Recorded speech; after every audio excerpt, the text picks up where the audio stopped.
Hello, everybody. It's good to see you. Come on in, have a seat. It's so good to be here on this beautiful night here at Georgetown. So good to have so many of you joining us. My name is Kim Daniels. I'm the director of the Initiative on Catholic Social Thought and Public Life here at Georgetown, where our mission is to promote the principles of Catholic social thought in national and global conversations, to build bridges across political and ecclesial and ideological divisions, and to help young people see their faith as an asset in their life and work. I want to welcome all of you here to our public dialogue on the Civil Rights Act of 1964 after 60 years, challenges and questions for voters and the nation in 2024. We are so grateful for all of you for joining us here in person in Copley Formal Lounge at Georgetown University, and we want to welcome the 1,500 of you who are joining us from online from around the country. We're so glad that since we began streaming our dialogues and gatherings, we've been able to bring these conversations around the principles of Catholic social teaching to over 335,000 people around the globe. Tonight, we're here to talk about the Civil Rights Act of 1964 after 60 years. This has fundamentally changed our country, enacting legal protections against racial discrimination in public places, integrating schools and other public facilities, and making employment discrimination illegal. Catholic and other religious communities played key roles in this effort, which offered hope to people who had been excluded from opportunities in education, housing, and employment, simply based on race, color, or national origin. And yet, of course, there is still so much more to be done.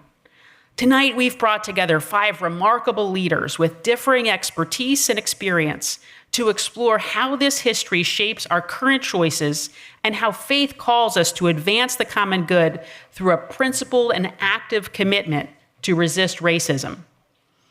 Our participants are Sister Cora Marie Billings, a Sister of Mercy in Marion, Pennsylvania, and the first Black member of the Philadelphia community. She led the Diocese of Richmond's Office for Black Catholics for 25 years, and her great-grandfather was enslaved by the Jesuits at Georgetown University. Kesley Janvier, a rising senior at Georgetown, majoring in history. Kesley serves as the vice president of Georgetown's Black Student Alliance and the Georgetown chapter of the NAACP. Diane Russ Tierney, the executive director of the Racial Justice Initiative at Georgetown. Diane is the former executive director of the National Coalition to Abolish the Death Penalty and former legislative counsel at the American Civil Liberties Union. Finally, Reverend Jim Wallace, who is the inaugural Archbishop Desmond Tutu Chair in Faith and Justice at Georgetown's McCourt School of Public Policy and the founding director of the Georgetown University Center on Faith and Justice. Jim is the author of multiple books, including The False White Gospel, just released in April. Moderating our conversation tonight will be my friend and colleague, Kim Bazik, the Associate Director of the Initiative on Catholic Social Thought and Public Life. So please help me welcome this wonderful group.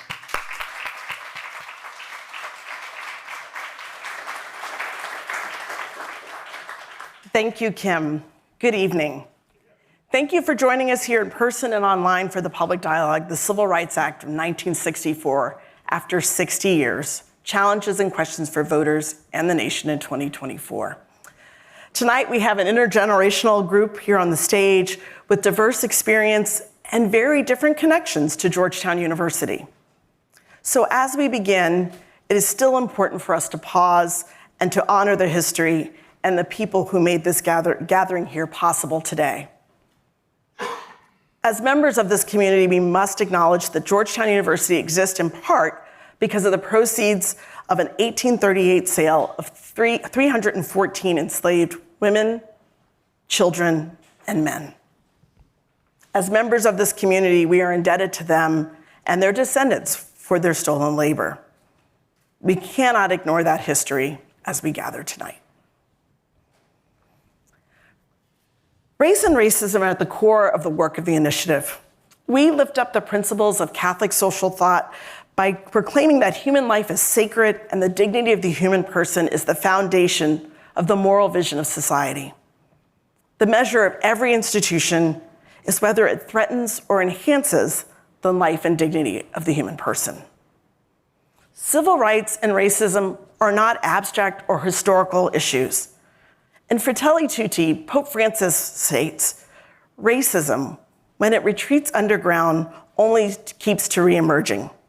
Instances of racism continue to shame us, for they show that our supposed social progress is not as real or as definitive as we think. Tonight, we will examine the progress in the last 60 years and ask what it means now. We have a remarkable group, and I can't wait to hear their insights and rich experiences of everyone gathered with me here. With that now, I'm going to turn to my sisters and brother on the stage and ask for a brief opening comment to get things moving. And I'll start with our elder, Sister Cora Marie. It's been almost 60 years since the Civil Rights Act made it illegal to discriminate on the basis of race, color, national origin, in education, housing, and employment. Looking back, how did this landmark legislation help overcome racial injustice, and how does that work continue today? As I look back those years, I remember when the act was first proclaimed. And at that time, I had already experienced the evil of racism. In third grade in 1947, experienced not being able, I was not given Holy Communion. At 14, I had to sit in the back of the church, and when people of white came in, I had to get up and give them my seat.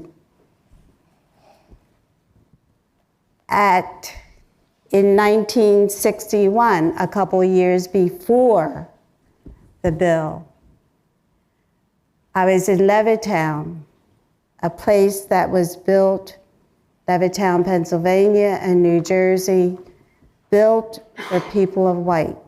So I had experienced discrimination, racism, being left out, and for me to have the bill was a sense of hope, because maybe things would change. And the change for me will come, and we keep going with it, when we all together become relational and make sure that we are working at it together and facing, as one of my friends said, the true truth, to really face what the truth is and then work for change. Thank you. Reverend Wallace, how did this, I mean, you already have an answer, I won't repeat the question. No, I have a question. It's wonderful to hear our elders speak to us about history, because normally these conversations are about, well, since '64, what's changed and what hasn't. You know, we got mass incarceration, disenfranchising so many people, and to be a black and white parent in this country is to live in different worlds about your kids and their policing. All that's true, but I want to say, historically, this is not a time to talk about progress and incremental achievements. Two kinds of time in the Bible. Chronos, tick-tock, tick-tock, normal time, and kairos, a time that changes time. Events that will change things for decades or generations. We're now at a kairos time. This election cycle is not normal. Kairos, this time will change so many things, and I'll just be clear. White supremacy is making a last stand by any means necessary to retain white minority power in this country. And so we're not up against how much progress have we made. We're seeing people who want to turn back everything, even prior to 1964. That's their intention. That's their plan. They're not even apologetic about it. So we're in a battle for I call it the Imago Dei movement. Whether or not we're all made in the image of God, or not. And every effort to suppress a vote, deny a vote, not count a vote, intimidate a vote is an assault, literally, on Imago Dei, the image of God. So that's where we are. This isn't a normal time. And what we all do, not just talk tonight, we all do in the next 5 months is crucial to the future of this country for generations to come. Thank you, Reverend Wallace. Kathleen, we come to you. What, in terms of this landmark legislation, how did it help overcome racial injustice, and how does that work continue today? I mean, firstly, it's a pleasure to be here and arguably one of the youngest in the room. But I'm going to use that as my jump off point and say that, like, I grew up with 1964, with the Civil Rights Act, and everything that I learned all the way through elementary school about equal rights and equal housing, et cetera, it all came crashing down at, I want to say, 13, 14, when I realized, yes, this legislation is the baseline, but it's not the reality. And so we can have it on the books, but I can tell you that you can tell me that it's made, yes, a difference, but that difference is limited. And it's clear in the fact that students like myself are continuing to see the need to take on not only 15 credits a semester, but also activism and advocacy responsibilities, whether that's on the front of reparations, on the front of voting rights, and NAACP, et cetera. And so I think, honestly, that in and of itself, the fact that part of my time every week is spent going to meetings and making posters, et cetera, I think it says enough about the progress that we've had as a society. Thank you. Diane. Well, I want to underscore a lot of what's already been said, because I do think understanding this history and understanding that the Civil Rights Act of 1964 is not something like floating out there. For me, yes, we have made progress. Our presence on this stage in these very different roles is evidence of that. But it's also a reminder of the recalcitrance with which the effort to really make this an equal society has been met consistently. And I approach this from a historical standpoint. At the end of the Civil War, the 13th and 14th Amendment were meant to remake this country from what it was, from that unholy compromise that accepted slavery as a necessary evil to one where equality was centered. And we've seen over and over again that notwithstanding that, the courts that were supposed to be enforcing that new vision of equality and that new relationship between the states and the national government or the federal government to ensure that equality, they've been found wanting. And so we are at this point because we have not confronted the underlying problem. What kind of country are we going to be? Are we going to be a country committed to equality, to sharing power with everybody? Or are we going to be a country that's committed to this project of a racial hierarchy? And that is exactly what is on the ballot in 2024. Thank you. So Sister Cora Marie, I want to come back to you. You're a Sister of Mercy. Among other first, you were the first Black woman to lead a parish, which was also a question on an episode of Jeopardy, the game show. And you were a founding member of the National Black Catholic Sisters Conference. Thinking about what you've already shared with us a little bit, but what did the Civil Rights Act mean to you as a young Black Catholic sister? Mm-hmm. And how did it influence your ministry? It influenced it because I feel that the challenge for me is that I personally need to do something about the wrongs that I see. And I feel that until the individual intentionally, and I was a school teacher in a classroom for 19 years, so also people have to do their homework, and I have to do my homework. I have to get to the bottom of why things are the way they are. I have to look at persons. I have to look at environments. I have to look at what has influenced their actions. And in order to do that, I have to really be with people, and I have to sit with people, and I have to listen to people. And the only way that I feel the change is coming when I do that intentionally and other people do that. And then together we can affect change and things will change and happen. But I find many times that people in the US don't take time to do what needs to be done. And until we do take time and intentionally try to find it, then things are going to remain. And until we own who we are, and that's the other thing I feel that doesn't happen. If I do something wrong, I need to own it, because the only way it's going to change, the only way it's going to change me is I have to own it, and then I can work at changing it. So also what I've learned about you, Sister Cora Marie, as a Sister of Mercy, you've been leading anti-racism workshops for over 40 years. In fact, what I learned is you told me you started in 1968, which was the year that I was born. What are Told me that. I had the same experience during a reunion weekend.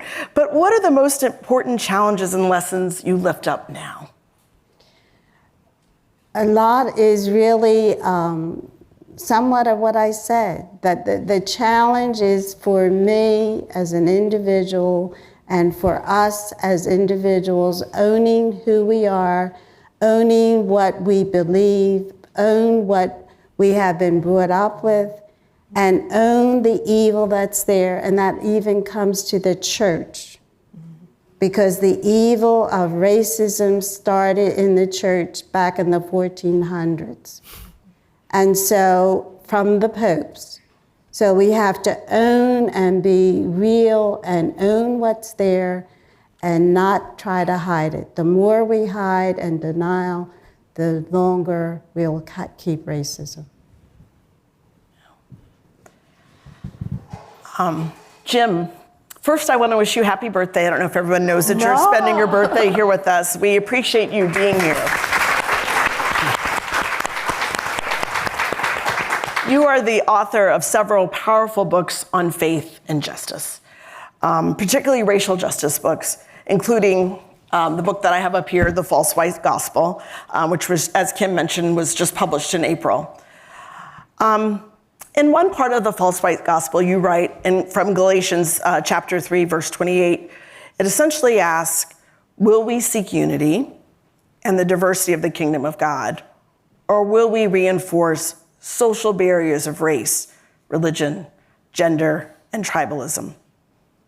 How do Christian communities, in your opinion, seek unity and diversity, and how do Christians reinforce social barriers today? On my birthday, it's nice not to be the elder in the room. And so we have an elder here, and just listen to her story. Listen to what she's already said. I'm on the road a lot now, talking to a lot of young people who always ask me, where do I find the hope? Right here. Mm-hmm. A dismissal of hope is the betrayal of our ancestors. And what they did and lived through, listen to her story. And she's up here, she's still going, right? This is where the hope comes from. It's a historical thing. And right now, we're in a moment. And so the book talks about key iconic biblical texts that I think are foundational for going forward to that multiracial democracy that is possible, and that's why white people are afraid of it. Too many powerful people. So the text is, you know the text. There is no longer Jew or Gentile, bond or free, male or female. All are one in Christ Jesus. Race, class, gender, they're all there. All three are always there in the pyramids of divisiveness and oppression, always there. I learned that text was a baptismal rite, a baptismal formula in the early church, read at every baptism. Baptism, when we go public with our faith, right, read at every baptism. They were saying, in effect, yeah, we're followers of this brown-skinned Palestinian rabbi who taught us that our vocation, part of our mission, is to overcome these barriers of race, class, gender. It's not extracurricular for us. This is foundational for us. So if you don't want to be a part of that kind of community, you better go somewhere else, because we're not the group for you. Interestingly enough, at Fisk University, they have all these white slaveholder Bibles. That text, Galatians 3:28, is taken out of all of them. It was called the abolitionist text back in the day. So going back to the scriptures is going to take us farther than just partisan politics. So how do we re-examine, reframe, refresh all these scriptures that can take us into what we are at the doorstep of the possibility of a multiracial democracy, and seeing that as a gift, not a threat?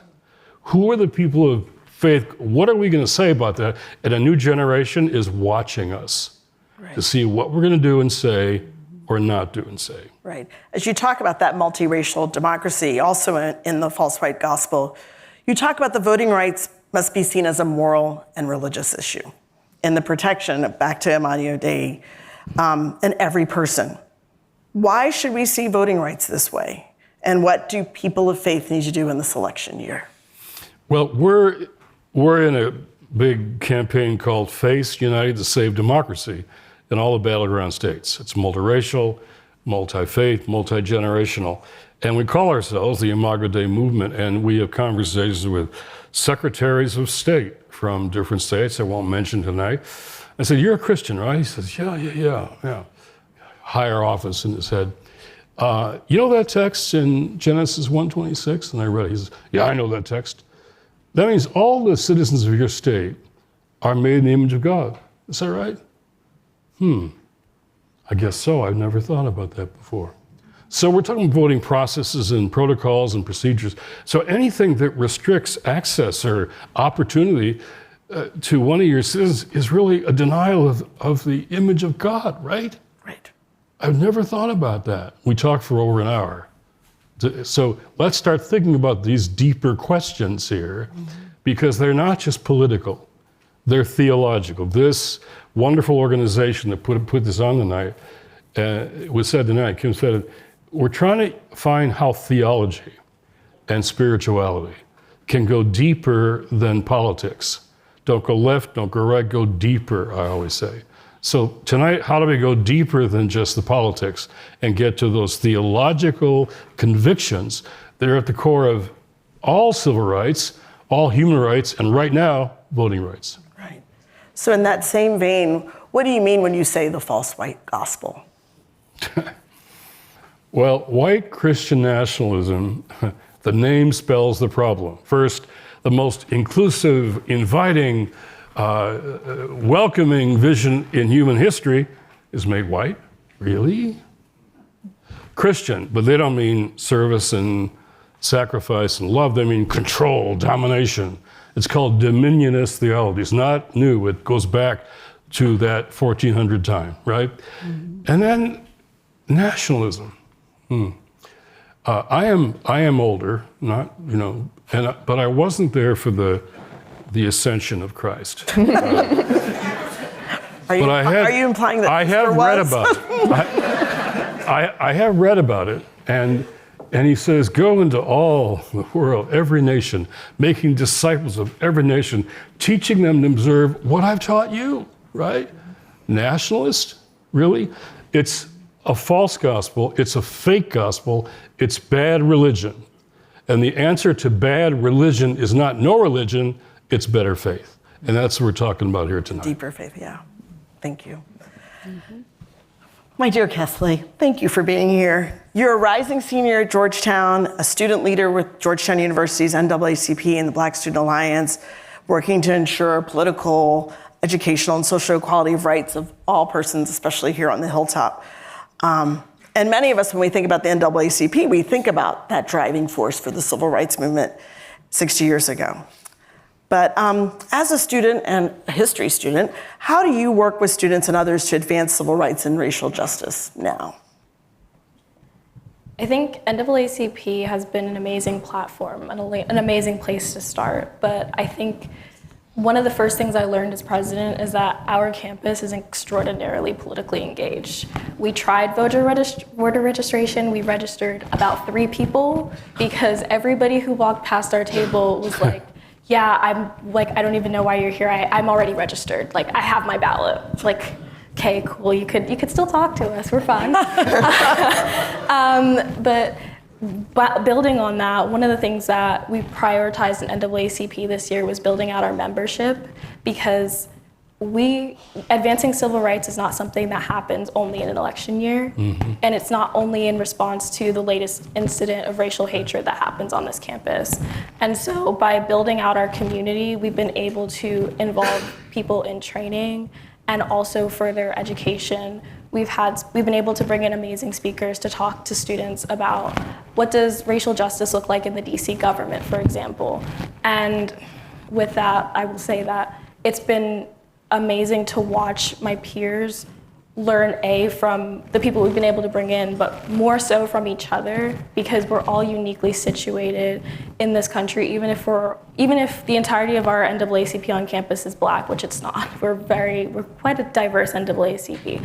But even if that was the case, we all have a perspective and a standpoint, and being able to share that and being able to learn from each other and work together, not just under the pressures of having to organize, is honestly incredible.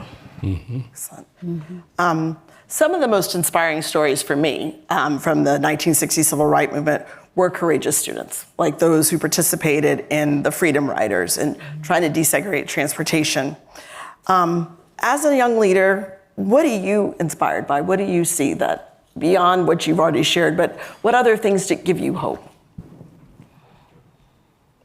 I think what gives me hope is the fact that my peers, and to some degree myself, but more my peers, I look around, I joke all the time that my best friends are all organizers, and I'd like to think that was because I sought them out, but it's just a coincidence that all my friends are cool. But the conversations that we have, the peer-to-peer learning is honestly incredible. I was at a dinner party on Sunday, and we were literally having a screaming match about what is the best way to organize, whether that's campus organizing or whether involving yourself in organizations in the DC community is the best route, or whether we kind of all got to the understanding that voting is not the only way to go about it and should not be the priority. But at the same time, we're dealing with the fact that a lot of our peers are saying, oh, I don't know if I'm voting in this election, I don't like the options. And unfortunately, that's where I was earlier this year, and it wasn't until, interestingly, another friend of mine looked me in my face and said, you don't vote for the person you like, you vote for the person you want to organize under. And that to me underscores what's at stake in this election. It's not, yes, I love Joe Biden, because I don't, but it's being able to have a platform to say that you don't like Joe Biden, to say I don't like his policies, to be able to exercise your democratic rights and not be backsliding under the presidential administration. And so I think that, and then also, again, it really just comes back to my peers. I look at my friends and my comrades who were sleeping in the tents at the encampments across the country for Gaza, and I look at them and I think, you guys are way better than me, because I hate camping. I hate camping and I hate police, and you've put two of the things I hate, and you are going and you are standing in their face and saying, this is what I believe in, this is what is right. And you're looking our administrations, our institutions, our politicians in their faces and saying, I don't agree with you, and I'm going to sleep in the cold during finals week for this. And I think it really just goes to show that students cannot be underestimated. I know so many people who are taking 15 credits a semester who continue to show up to meetings at, I would say, it wasn't our brightest idea, but we did have an NAACP meeting at 11 o'clock at night one time because we couldn't find another time. It just goes to show that when we're committed, and we're always gonna show up. And even if we're not showing up because we're tired, you show up for your friends and for your community, and that's what gets us through. Diane, you're the executive director of the Racial Justice Institute here at Georgetown. a fellow at the Human Rights Institute, and an adjunct professor at the Georgetown Law Center. You are known across the country for your advocacy and your dedication to abolish the death penalty. Given all of that, you have led at the intersection of criminal justice and racial justice. These issues have been at the heart of many protests in the aftermath of killing of Black people here in this country by law enforcement. What have you seen that has changed and what has not changed? And what do you advocate for being done now? Sure. First, let me start by saying what gives me hope. Cassidy and these students at Georgetown, because they are amazing. I was doing something very different in college. I was worried about the dance, what I was going to wear. And so these young people are like, this gives me hope. In terms of the intersection of race and criminal justice, I think the first thing that occurs to me is that those things are together. For a very long time, we pursued criminal justice in one path, we pursued civil rights in one path, and then we started to look and see, well, there's some of the same problems that we're seeing in civil rights are also in death penalty or criminal justice. But what we understand when we look at history is these things are one and the same. First of all, the death penalty and criminal justice generally are not separate. They are part of the same system, a legal framework that was necessary to enforce slavery. And then when you look at the fact that we've done very little actually to remake that system, the court, one of the most egregious examples of that was a case called McCleskey versus Kemp, where the court was presented with evidence that did not question that you were far more likely to get the death penalty if the victim is white. In many places, if the defendant is Black. And they said, okay, we're going to take what you're saying as true, but we're going to say that's not a problem under the Constitution. And the overriding rationale for that is that if we pull that string of inequality, it might unravel the whole thing. So I think for me, seeing the criminal justice system as a part of the scaffolding of the structure of inequality that we're trying to address is really important. And so what gives me hope and what makes me think about the next step forward is connecting the work that we're doing against the death penalty and to reform the criminal justice system to the larger effort of deconstructing white supremacy, which is the legal structure, or as we've talked about caste, deconstructing the caste system that was necessary to maintain the institution of slavery and was the foundation of the economic prosperity of this country and countries in Europe and elsewhere. So making that connection, which is new. So what I'd like to see, again, is that we're at this crossroads. We've been able to, you talked about telling the truth. We have to tell the truth about our founding, right? We have to tell the truth about what that Constitution really was about. We have to tell the truth about the compromises that people made, because there's been this veneer of these wise old men came up with some kind of mysterious document that's going to lead us forward. That's not what it was. And that's okay, because they were humans, right? Some of them were slave owners. We understand that. But what we have to understand is that framework was imperfect. There was an effort to perfect it in the Reconstruction Amendment that were literally to reconstruct that society. And our job now is to make that possibility to really live into that idea of equality. And to do the things, the organizing, the voting, the political work necessary to put people in place that are prepared to make that equality a reality, and to recognize that there are forces that are focused on taking us back, that are committed to that hierarchy of racial inequality, and that's a real threat. And it's not a both sides thing. It's as James Baldwin said, we can agree to disagree, and I can still love you as long as our disagreement is about my right to exist. And so we have to separate those folks who are disagreeing about, okay, is this the path that we want to go, but we're going the same way, and the people who really want to take us in a different direction. But that's where we are.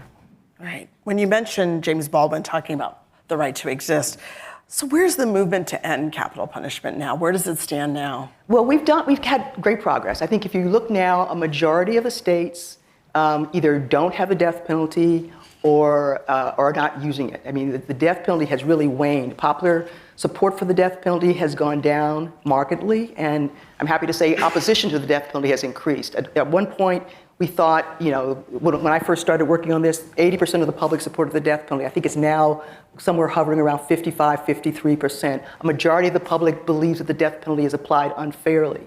But the thing I'm most excited about is the fact that the opposition to the death penalty has moved from 25% of the public, which was thought to be sort of it's always going to be that way, to something around the 40s, close to 50s. So it's really moved up as people have learned more. But it is entrenched, and it is no accident that it is entrenched in the old Confederate states. Because again, the death penalty played a very important role in upholding the racial hierarchy necessary to maintain slavery. Isabel Wilkerson says in her book, Caste, the criminal justice system and the death penalty is a great teacher. It teaches us whose lives are worth considering and whose are not. And so in these places where we still are seeing the entrenched racism, entrenched attachment to racial hierarchy, that is also the place where we see the death penalty. So I think we're at this point where we've made a lot of progress, but that is in jeopardy.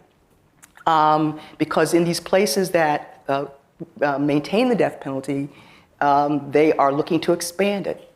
And they are looking ahead to a court that might be quite willing to let them do that. And a court that is prepared to sort of settle law. We've made the progress based on a particular way that the court has looked at these issues, but the court might decide it's different. They want to do it a different way. So I feel like, again, all these issues are coming together at the same time. This struggle to end the death penalty once and for all is connected to our struggle to commit to a view that all people are equal, or all people are created in God's image, which is what brought me into this work. So I think that for whatever reason, the covers have been taken off. We are able to see more clearly, and this is our time to work. Thank you. As you talk about seeing more clearly, and we talk about the election, so what do you think are the key, this is a question I'm going to come to all of you about, the key racial justice issues facing voters, facing political parties, and even our candidates as we choose our future for our nation this November? And Sister Cora Marie, I want to come to you if you're willing to answer that question. I think for me, one of the key things is that we do our homework and we really look at the candidates. We really decide what is my value. For me, I also see the interconnectedness of the evils that are there, the fact that the racism, the power hungry, it's across the board. And so for me, and one of the things for me too is that one of the scripture things that I am really looking at, the one that's Ecclesiastes, there's a time, I think there's a time for everything. And right now, I think is the time to move. Mm-hmm. Reverend Wallace, as we think about what that movement will mean for voters and parties and candidates in the upcoming election. I'm going to go back to the 11 o'clock meetings at night with papers due and exams to come. That is the life of an activist. Mm-hmm. I recall that and still feel that way. But you share with us the conclusion that in order to transform democracy, we have to save it, okay? But what we can't do to young people is say, okay, yeah. The young people I know are trying to reinvent democracy, not just follow what 64 and 65 did, but refound it. Eddie Glaude talks about refounding democracy. That's what they're doing. So we have to say back to them, not just, but you should vote because of, no, we've got to say back to you. You talked about commitment. Our commitment to you has to be, if democracy survives this test in the fall, which it may or may not, that we won't go back to democracy as usual. That's got to be done.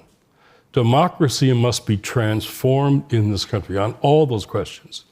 Education, housing, policing, mass incarceration, death penalty, just people feeling like they have a future in education, being able to have a house with a family and kids.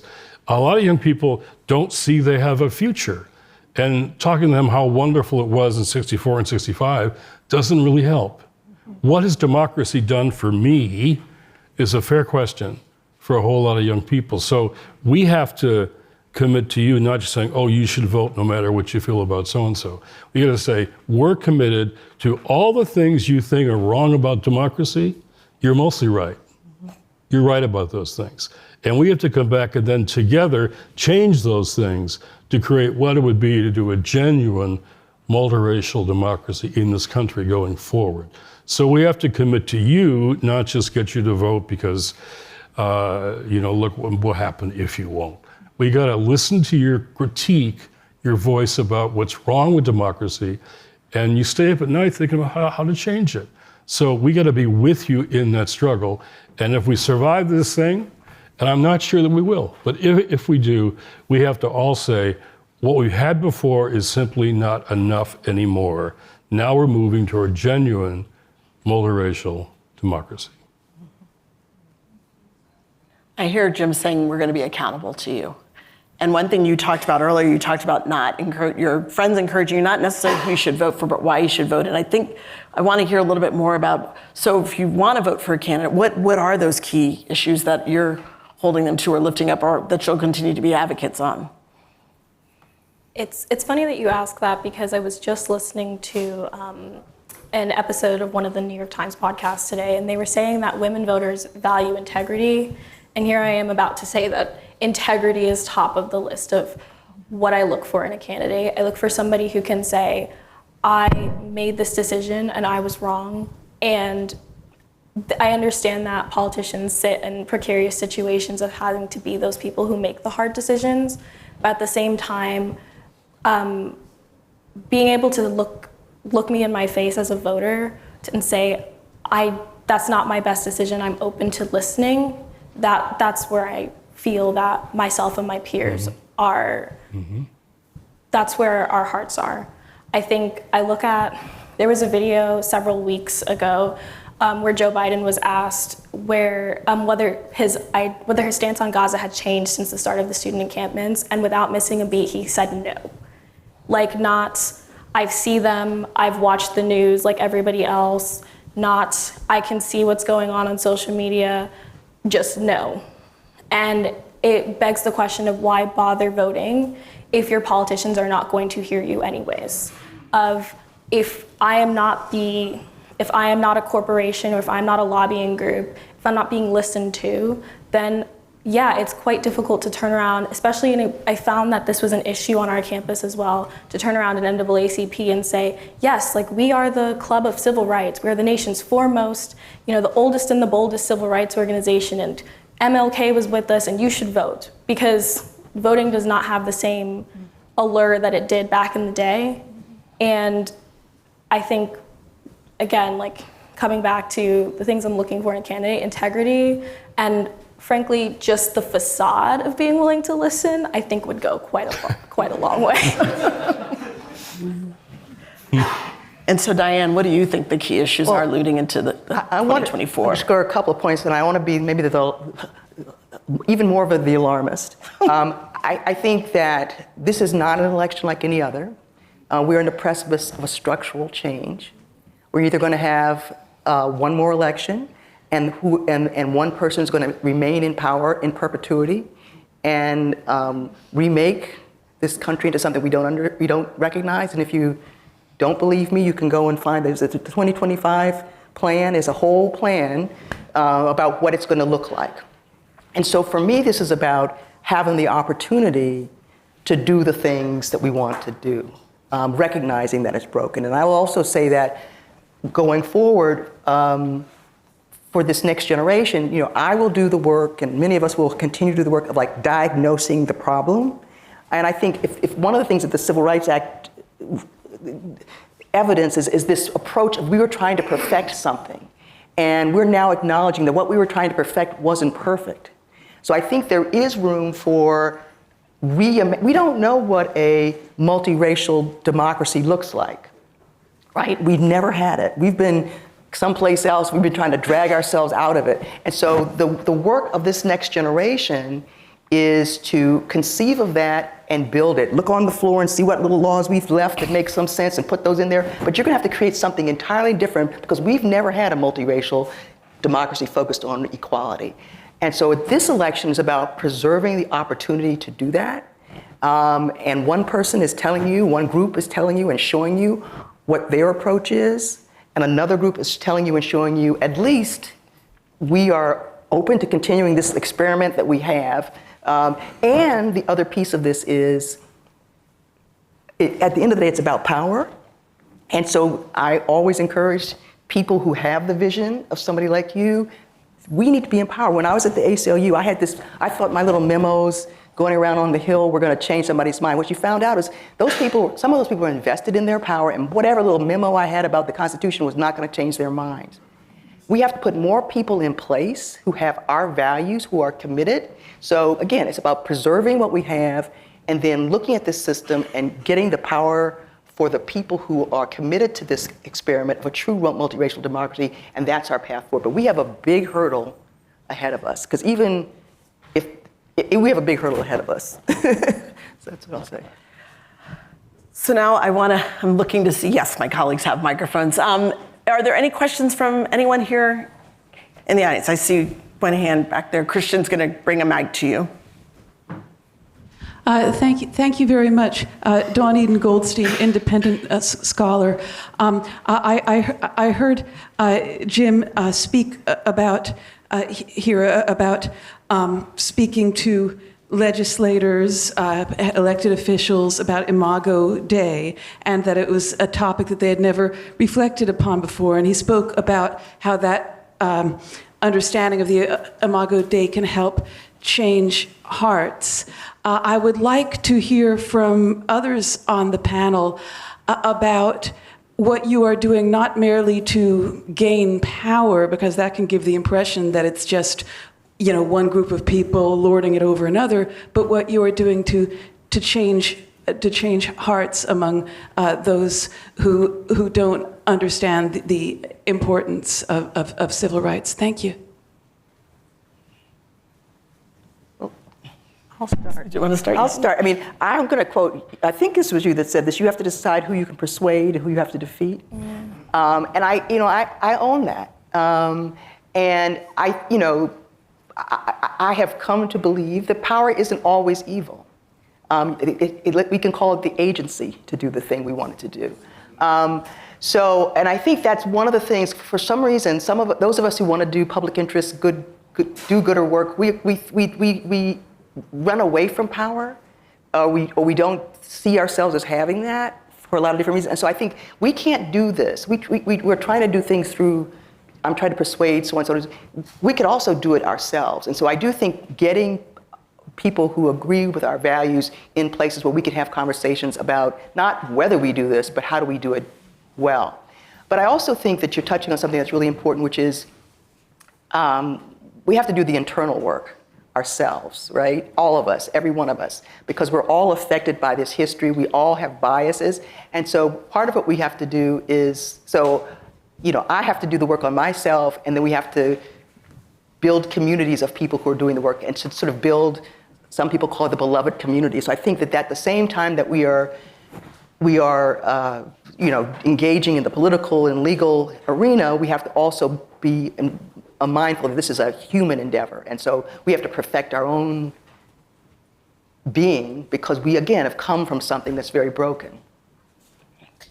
And for me, that follows up because I want people to know that every one of us has power. The power has come from God. Mm-hmm. So internally, we have it. So what we have to do is to help people to see that, which goes to the looking at self, to see that within themselves And then it goes back to what has been said too about the listening. It's the listening and really intentionally trying to find out where other people are, and then finding the common link and the common power that all of us have to make a change. Right. To bring about the common good, right? The common good.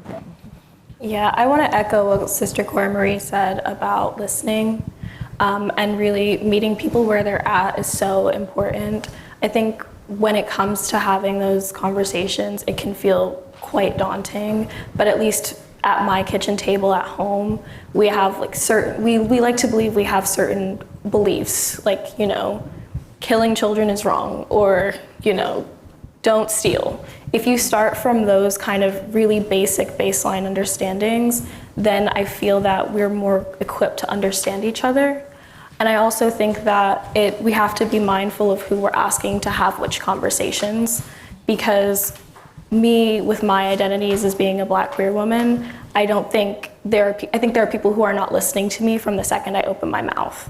And I think especially, I tell my white peers this all the time, don't tell me about your racist uncle. You are the one who is best situated to go and talk to this person and go and change their heart or change their mind or whatever else. So when you're sitting at Thanksgiving, when you're sitting at Christmas, when you're having a bagel, like, these are the conversations that you need to be having. And I get that they're hard, and they're hard for everybody, but they're going to be exponentially harder for me to have with people where I'm already defending my humanity rather than somebody who already recognizes yours. Right. And I think one of the other things that causes us not to think of power is fear. We fear being wrong, or we fear saying something wrong. So it bothers me sometimes when people will say, well, I didn't want to say it because, you know, I don't want to be a racist. Or, well, if I have become relational, and if I have really gotten and sat down and listened, if we listen to each other and really intentionally want to find out what is the bottom of our thoughts and our actions and our movements, then in that time, and I find in the US, we don't want to take time. So it's in the taking of time intentionally that I feel things can. This question of fear, I think, is so crucial right now. We have a political trajectory now of fear leading to hate, leading to violence. That's what we are now, it's what we have, and we're aware of that. But also on the other side of that, a lot of people are afraid to speak out. Right. Their fear is part of why we're in such trouble. To stand up and speak out, have the conversations with the uncle. You know, Brittany Packnett once told me, if you want to come in the streets and join me for Black Lives Matter, fine, rubber bullets and tear gas, and say you've done that, fine. The harder thing is for you to talk to your own white people, friends, family. That's the risk you have to take. So it's fear on one side, we see that we're against that, but there's fear on the other side of really speaking out courageously and at risk. And to stand up and speak out in these next months will entail risk. Right. Right. Risk. And you know, I was thinking about activists that I know are my age now tell me the stories of climbing out of their middle school and high school buildings with ropes to march with Dr. King in the streets. And the principals of those schools and even their pastors said, don't do that. And they snuck out of the windows to march in the streets of Birmingham and Selma. And those kids changed the whole thing. And even the established civil rights organizations, NAACP back then wasn't sure about that direct action. They wanted legal channels. And it was young people going to the streets and risking themselves that led to these bills being passed. It wasn't people from the top having discussions and agreeing to something in Congress. Right. Well, what we saw is a really great weaving of the grassroots and the grass tops. The grassroots changed the conversation. Exactly. I think we have another question in the audience. Good evening. Hemal Vaidya, I'm a Georgetown undergrad and also a Georgetown law graduate.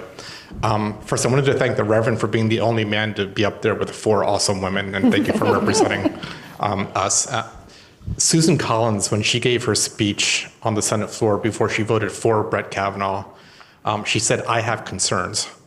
Well, we're about 160 days away from the election, and I've got some concerns, and I want to get your reaction to concerns. The first is, I think we're talking to ourselves a lot. I mean, I would venture to say most of the people here at Georgetown tonight, on Tuesday night, first week of June, where it's very humid, are probably going to vote a certain way. And the problem is that we're very, very polarized right now. And, you know, Sister, you just brought it up, where we need to reach out and speak to people who are in the battleground states and in the middle of the spectrum. That's one concern. The second is, I feel like we're talking at a different level than not our enemies, but then our political opponents. You know, we're talking about finding ourselves and owning it and reflecting. And then I hear folks on the other side, and they're preparing for the next January 6th. And that concerns me, because I don't think that we're really talking apples and apples when it comes to an election that's so close. I'm not suggesting that we go down into the gutter like them, but I feel like there is a mismatch between how we are talking as thoughtful, kind, loving people and opponents on the other side.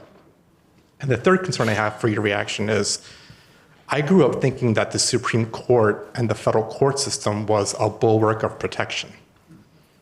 And you know, this is not the court of Brown v. Board of Education or Obergefell. This is the court of Shelby County. And last week they gutted again the Voting Rights Act for a blatantly gerrymandered case in South Carolina. And so as much as we try to fight the legal fight, at some point this is going to end up butting against the law. And unless we do something at the federal court level, certainly at the Supreme Court level, it seems like there is certainly a ceiling. So I want to get your reaction to all 3 of those concerns, and thank you again. We'll see. We'll see if we can get all the 3 in before the end of the evening. I'm looking at the lawyer first, but I'll You can do the Supreme Court. Okay. You do the other part, which is hard. Yeah. When Jesus said, "You will know the truth, and the truth will make you free," as I've gone deeper into that text, he wasn't saying the opposite of truth is lying. The opposite of truth is captivity. Truth and freedom are indivisible. We got a lot of captive people in this country. Some of them are good people, but they are captive to lies. And so I wouldn't have written this book if I didn't think that there are people out there who are persuadable if you go to talk to them on their terms, their places, not invite them to come talk to you. Right. So we're trying to do that. Secondly, though, there are people with whom any movement has to figure out who to persuade and who you must defeat. Defeat, as you said before. I mean non-violently at the ballot box, but there are power brokers who are using religion for power, and they have to be defeated. And as you're suggesting, they've already shown they'll go to January 6th over and over again. First coups don't always succeed, but often second and third coups do, because they have more time to think about what they want to do. The people who want to do in the Civil Rights Act of 64, January 65, they want to do those in, and they are organizing like they have never organized before. Intimidation, threats, and violence, and they have to be defeated.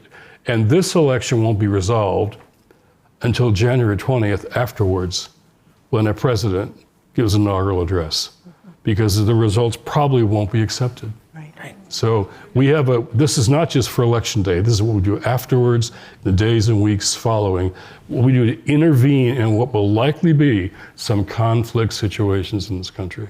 100%.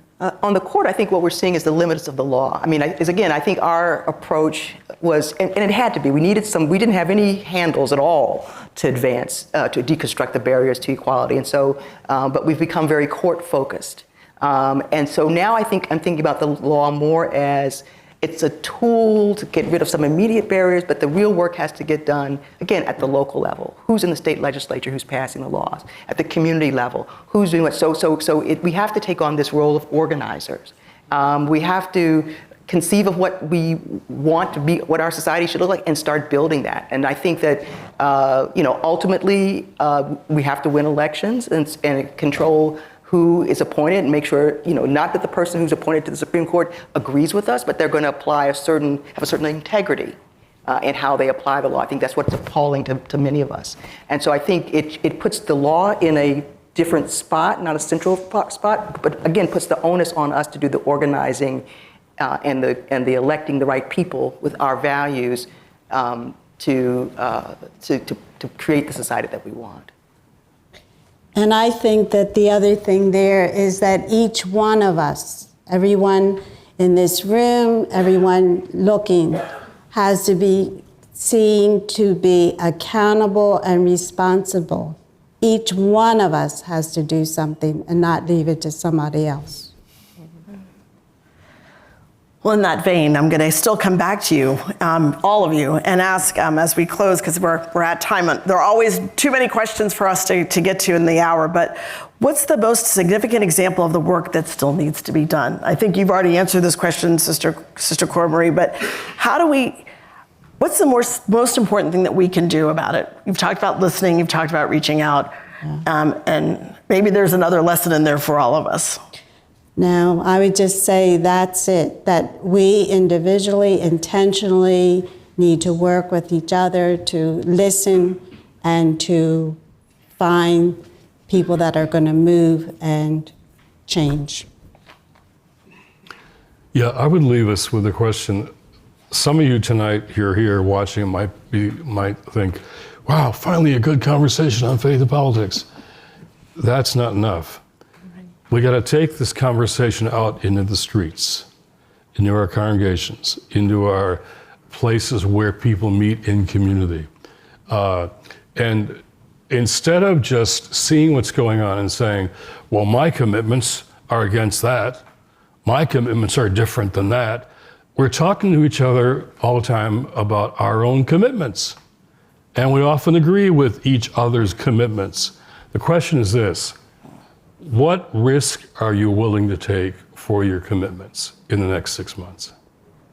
Commitments, back to what you were saying, for activists, commitments are the core of the whole thing. What are we committed to? And I would just add the word risk to the commitments. There are commitments in this room that are very powerful. I know a lot of people here, and I suspect there's lots of other commitments that I don't know. But for all of us, what risks are we willing to take to stand up and speak up and show up and engage this conversation, not just with people who agree with us, but those who don't, and to organize against the people who are trying to bring 1964 and 1965, bring it down, because that's what they're doing. So what are the risks reflect upon after tonight for your commitments that you're willing to take? My altar call in my tradition. There you go. Kesley.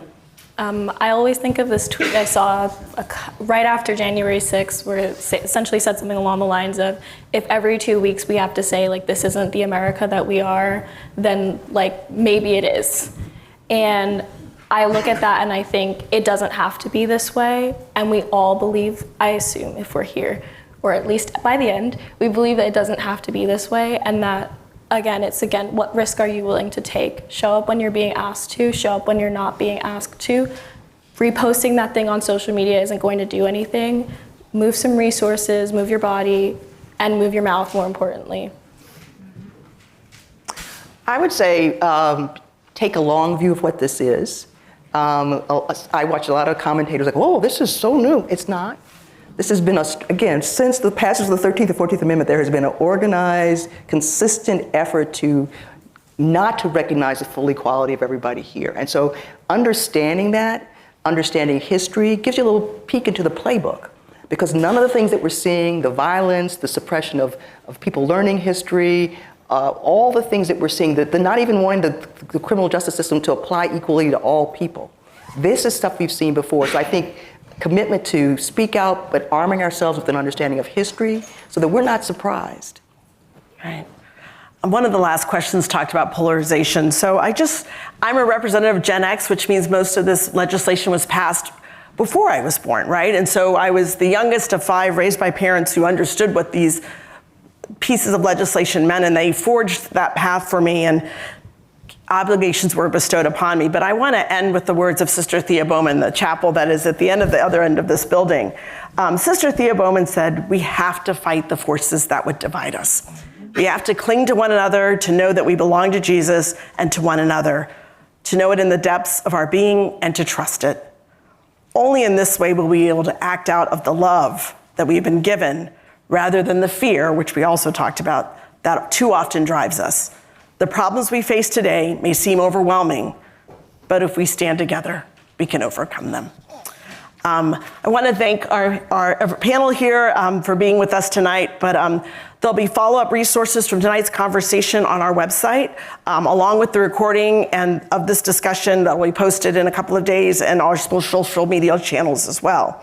Our next dialogue is on June 18th at 7 p.m. here in the ICC auditorium. We'll be joined by Ta-Nehisi Coates, CNN's Jake Tapper, award-winning journalist Amanda Ripley, Claire Giangrave from the Religious News Service, and Eric Wimple from the Washington Post to discuss the vocation of a journalist in a time of testing, where they'll reflect on lessons they learned from their mentor and our initiative's founders, John Carr's younger brother, David Carr, the late media columnist of the New York Times, who encouraged each of these writers early in their careers. Please visit our website for more details on this gathering, and we hope to see you there as well.